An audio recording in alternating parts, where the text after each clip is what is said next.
സാന്തത്തിൻ്റെ ഇന്നത്തെ എപ്പിസോഡിലേക്ക് എല്ലാവർക്കും സ്വാഗതം. അങ്ങനെ നമ്മുടെ മിത്രയും രമ്യൊക്കെ സംസാരിച്ചുകൊണ്ടിരിക്കുന്ന സമയത്ത് മിഥുൻ വണ്ടിയും കൊണ്ട് പാഞ്ഞു വരുന്നുണ്ട്. എന്തായാലും ഭാഗ്യത്തിന് അടുത്തെത്തിയപ്പോഴത്തേനും ആര്യം തിരിഞ്ഞു നോക്കി മിത്രനൊക്കെ പിടിച്ചു മാറ്റി. അപ്പോഴത്തേനും വണ്ടി അങ്ങോട്ട് പാഞ്ഞു പോയി. ആര്യം തെറിച്ച് ആ വയലിലേക്ക് വീഴുന്നുണ്ട്. അവിടേക്ക് വീണത് കൊണ്ട് വലിയ കുഴപ്പമൊന്നും ഉണ്ടായിരുന്നില്ല. എന്നാലും കൈക്കൊക്കെ ചെറിയ പരിക്കും വേദനയൊക്കെ ഉണ്ടായിരുന്നു. അങ്ങനെ പെട്ടെന്ന് തന്നെ മിത്ര ഓടി വന്ന് നമ്മുടെ ആര്യനെ പിടിച്ച് എഴുന്നേൽപ്പിക്കുന്നൊക്കെ ഉണ്ട്. അതിനുശേഷം ഇപ്പോഴത്തെ ആണുങ്ങളല്ലേ വണ്ടി കണ്ടാൽ വെളിവില്ല, അതുകൊണ്ടൊക്കെ ആയിരിക്കും സാരില്ല എന്നൊക്കെ പറഞ്ഞ് കഴിഞ്ഞിട്ട് മാറ്റിയെടുക്കാൻ നോക്കുന്നുണ്ട് മിത്രനെ. താൻ ടെൻഷൻ അടിക്കേണ്ട, എനിക്കൊന്നും പറ്റിയിട്ടില്ല എന്ന് പറഞ്ഞ് മിത്രനെ സമാധാനിപ്പിക്കും. അതിനുശേഷം ആര്യൻ പോകണ്. താൻ പൊക്കോ, ഞാൻ പൊക്കോളാന്ന് പറയുമ്പോൾ ആര്യൻ എനിക്ക് പേടിയാവണ്, എന്തായാലും ഇനി പോകണ്ടെന്ന് പറഞ്ഞപ്പോൾ പിന്നെ എൻ്റെ ജോലി പിന്നെ താൻ എടുക്കും, ഞാൻ പോകണ്, താൻ പേടിക്കൊന്നും വേണ്ടാന്ന് പറഞ്ഞ് അങ്ങനെ പോകും. അപ്പോൾ സൗമ്യ പറയുന്നുണ്ട്, കല്ല അപകടം പറ്റിയത് ആര്യനാണെങ്കിലും ഇത് തന്നെയുള്ളടോ സമാധാനിപ്പിക്കണേന്നൊക്കെ ആ കൂട്ടുകാരി പറയുമ്പോൾ എനിക്ക് എന്തോ ഒരു പേടി തോന്നുന്നുണ്ട്. എന്ത് പേടിയെന്ന് ചോദിക്കുമ്പോൾ ആ വണ്ടി ഓടിച്ചിരുന്നത് മിഥുനല്ലേ, എനിക്ക് ഉറപ്പുണ്ട് മിഥുൻ തന്നെയാണെന്ന് പറയും. ഞാൻ നിനക്ക് എവിടെ നിന്ന് തോന്നണത്, ദുബായിലേക്ക് പോയ ആളല്ലേ എന്ന് പറഞ്ഞപ്പോൾ മിഥുൻ്റെ പോലെ എനിക്ക് തോന്നിയെന്ന് പറഞ്ഞ് വല്ലാത്ത ടെൻഷൻ അടിക്കുന്നുണ്ട് മിത്രയ്ക്ക് എന്തായാലും നല്ലൊരു പേടിയൊക്കെ തോന്നുന്നുണ്ട്. ഇതിന് ശേഷം പിന്നെ കാണിക്കുന്നത് കൃഷ്ണമംഗലമാണ്. കൃഷ്ണമംഗലത്തേക്ക് ലഡു ആയിട്ട് വരുന്നുണ്ട് ധർമ്മൻ. അപ്പോൾ ധർമ്മൻ പറയുന്നുണ്ട്, ഈ ലഡു എടുക്കാൻ പറഞ്ഞപ്പോൾ എന്താണെന്ന് ചോദിച്ചപ്പോൾ ദേവമംഗലത്ത് ഒരു വിശേഷം ഉണ്ടെന്ന് പറഞ്ഞപ്പോൾ അവിടെ എന്ത് സന്തോഷം എന്ന് ചോദിക്കും. അത് പറയാം, നിങ്ങൾ ആദ്യം അത് എടുക്കുമെന്ന് പറയും. അങ്ങനെ എന്താ കാര്യം എന്ന് ചോദിക്കുമ്പോൾ അതെ നമ്മുടെ ആനന്ദിൻ്റെ ഒരു കല്യാണം എന്ന് പറഞ്ഞ്, കല്യാണം എന്ന് ചോദിക്കും. അപ്പോൾ അവർക്ക് രാജശ്രീക്ക് ദേഷ്യം വരുന്നുണ്ട്. രാജശ്രീ ഒളിഞ്ഞെന്ന് കേൾക്കുന്നുണ്ട്. നന്ദിതയും അമ്മയെന്നുണ്ടെങ്കിൽ വളരെയധികം സന്തോഷിക്കുന്നുണ്ട്. എങ്ങനെയുണ്ട് പെണ്ണ്, മിത്രനേക്കാളും നല്ലതാണോ എന്നൊക്കെ ചോദിക്കും. അത് ശരി, മോൾക്ക് ഒരു എതിരാളി വരുമെന്ന് അറിഞ്ഞാൽ മതിയല്ലേ എന്നൊക്കെ ചോദിച്ച് കളിയാക്കുന്നുണ്ട്. നീ പറയടാ എന്ന് പറയും.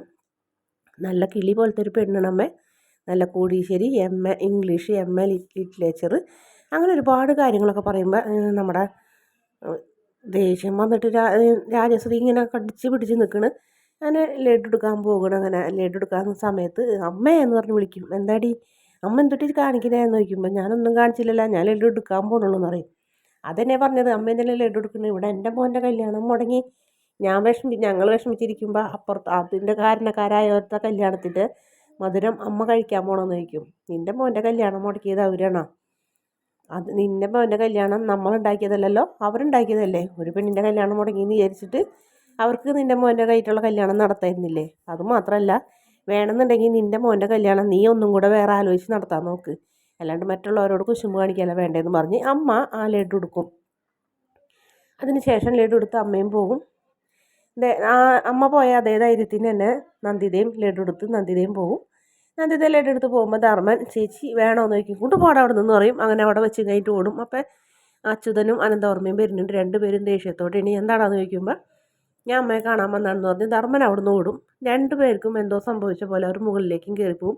രാജശ്രീക്ക് ആണെങ്കിൽ ലഡു ഇരുന്നിട്ട് കൊതിയായിട്ടും പാടുണ്ടായിരുന്നില്ല. അങ്ങനെ രാജശ്രീ ഒരു ലഡു എടുത്തും കഴിഞ്ഞിട്ട് പകുതി ആരും കാണാണ്ട് നിന്നവിടെ നിൽക്കുന്നുണ്ട്.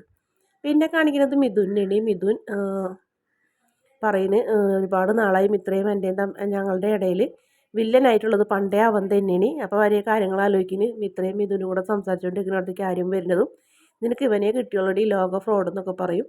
നീ ഞാൻ ആവശ്യമായി സംസാരിക്കരുതെന്ന് പറഞ്ഞാൽ നീ എന്ത് ചെയ്യടാന്ന് ചോദിക്കുമ്പോൾ അങ്ങനെ രണ്ടുപേരും കൂടെ വീണ്ടും വഴക്കുണ്ടാക്കുന്നതും ചവിട്ടുന്നതും മിഥുനെ പിടിച്ചെഴുന്നേൽപ്പിക്കുന്ന എല്ലാ കാര്യങ്ങളും മിഥുൻ കൂട്ടുകാരന്മാരോട് പറയുന്നു.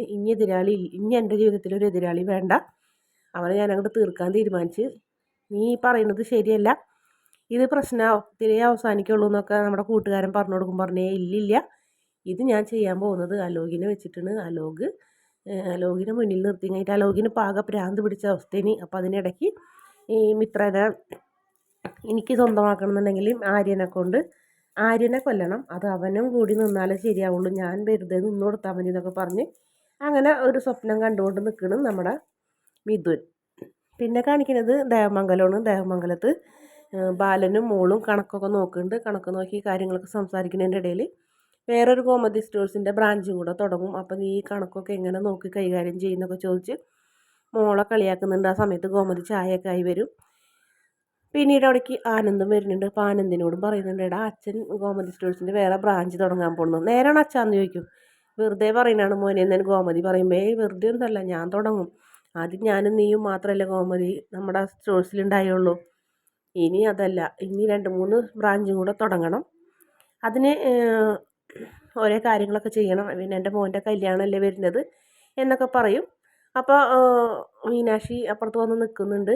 ഈ ഈ ഈ വീട്ടിലെ ആദ്യത്തെ കല്യാണം നാടൊട്ടുക്കും വിളിച്ച് കല്യാണം നടത്തണം. അങ്ങനെ ഒരുപാട് കാര്യങ്ങളൊക്കെ പറഞ്ഞ് ഗോമതിക്കാണെങ്കിൽ അപ്പോൾ ദേഷ്യം വരുന്നുണ്ട്. ഗോമതി പറയുന്നുണ്ട്, പാലേട്ട മക്കളെ 2 പേരെയും കൂടെ മക്കളെല്ലാവരും ഒരേപോലെ കാണുന്ന. അപ്പോൾ ഇല്ല, ഞാൻ തരംതിരിച്ച് കാണും. കാരണം എൻ്റെ മോൻ ആനന്ദിൻ്റെ കല്യാണമാണ് നടക്കാൻ പോണേ. അതുകൊണ്ട് തന്നെ ഞാൻ തരംതിരിച്ച് കാണുക തന്നെ ചെയ്യും എന്നൊക്കെ പറഞ്ഞ് എൻ്റെ സ്വപ്നങ്ങൾക്ക് എൻ്റെ ആഗ്രഹങ്ങൾക്കും ഒരു തരത്തിൽ പോലും അനുവാദം തന്നിട്ടില്ല. അല്ലെങ്കിൽ എനിക്ക് സ്വപ്നം കാണാനുള്ളൊരു ഭാഗ്യം ഉണ്ടായില്ല. എൻ്റെ മൂത്ത മോൻ ഇവിടെ നിൽക്കുമ്പോൾ അവർക്ക് ഇഷ്ടമുള്ള പെണ്ണിനെ അവർ വിളിച്ചുകൊണ്ട് വന്ന് അവരുടേതായ ജീവിതം നയിക്കല്ലേ. ഇപ്പം എന്തായി, അവന്മാരെക്കാളും നല്ല പെൺകുട്ടീനല്ലേ എൻ്റെ മോന് കിട്ടുന്നത്, കിളി പോലത്തെ എന്നൊക്കെ പറഞ്ഞപ്പോൾ ആനന്ദിനും ഭയങ്കരമായിട്ട് വിഷമാവുന്നുണ്ട്. ആനന്ദ് പറയുന്നുണ്ട്, ഇങ്ങനെയൊന്നും പറയില്ല അച്ഛാന്ന് പറയും. ആ സമയത്ത് മീനാക്ഷി വന്ന് ബാലൻ്റെ പിന്നിൽ നിൽക്കും.